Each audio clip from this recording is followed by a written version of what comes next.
হঠাৎ কোনো একদিন আয়নার সামনে দাঁড়িয়ে মনে হতে পারে আমি আসলে কে। যে মানুষটাকে প্রতিদিন দেখে অভ্যস্ত তাকেই তখন অচেনা লাগে।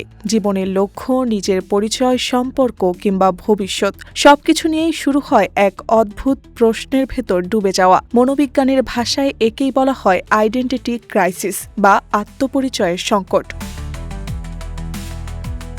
এটি কোনো দুর্বলতা নয়, বরং নিজেকে নতুন করে খুঁজে পাওয়ার এক গভীর মানসিক যাত্রা। মনোবিজ্ঞানী এরিক এরিকসনের মতে মানুষের জীবনের পরিচয় গঠন অত্যন্ত গুরুত্বপূর্ণ একটি ধাপ। কৈশোরে এর শুরু হলেও জীবনের যে কোনো সময় এই সংকট দেখা দিতে পারে, বিশেষ করে যখন জীবনের পরিচিত ছন্দ বদলে যায়, যেমন সম্পর্ক ভাঙা, প্রিয়জন হারানো, চাকরি পরিবর্তন, নতুন শহরে যাওয়া কিংবা বড় কোনো মানসিক আঘাতের পর।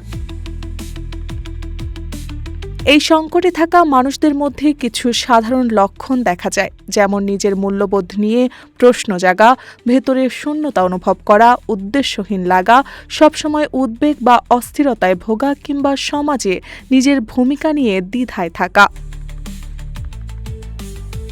গবেষক জেমস মার্শিয়া পরিচয় গঠনের 4টি ধাপের কথা বলেছেন। কেউ অন্ধভাবে একটি পরিচয় মেনে নেয়, কেউ আবার নিজের পরিচয় নিয়ে নিজেই ভাবেন না, কেউ দীর্ঘ সময় নিজেকে খুঁজতে থাকে, আর কেউ সেই অনুসন্ধান শেষে নিজের লক্ষ্য ও পরিচয় সম্পর্কে স্থির হতে পারে।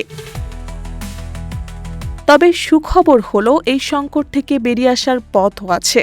নিজের মূল্যবোধ নতুন করে ভাবুন, কোন জিনিসগুলো এখন আপনার কাছে সত্যি গুরুত্বপূর্ণ তা খুঁজে বের করুন। পুরনো শখগুলো আবার শুরু করুন, পরিবার ও বন্ধুদের সঙ্গে সময় কাটান, প্রতিদিন ডায়েরি লিখুন, নিজের অনুভূতিগুলো প্রকাশ করুন।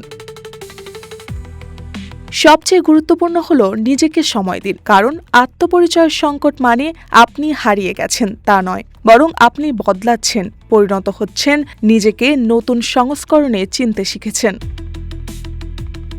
মনে রাখবেন, জীবনের প্রতিটি পরিবর্তন আপনাকে ভেঙে ফেলার জন্য আসে না, কিছু পরিবর্তন আসে আপনাকে নতুনভাবে গড়ে তোলার জন্য। আর আয়নার সামনে দাঁড়িয়ে যে মানুষটাকে আজ অচেনা লাগছে, হয়তো সে আপনারই আরও শক্ত, আরও পরিণত এক নতুন রূপ। মার্জিয়া মৌ, রূপালী বাংলাদেশ।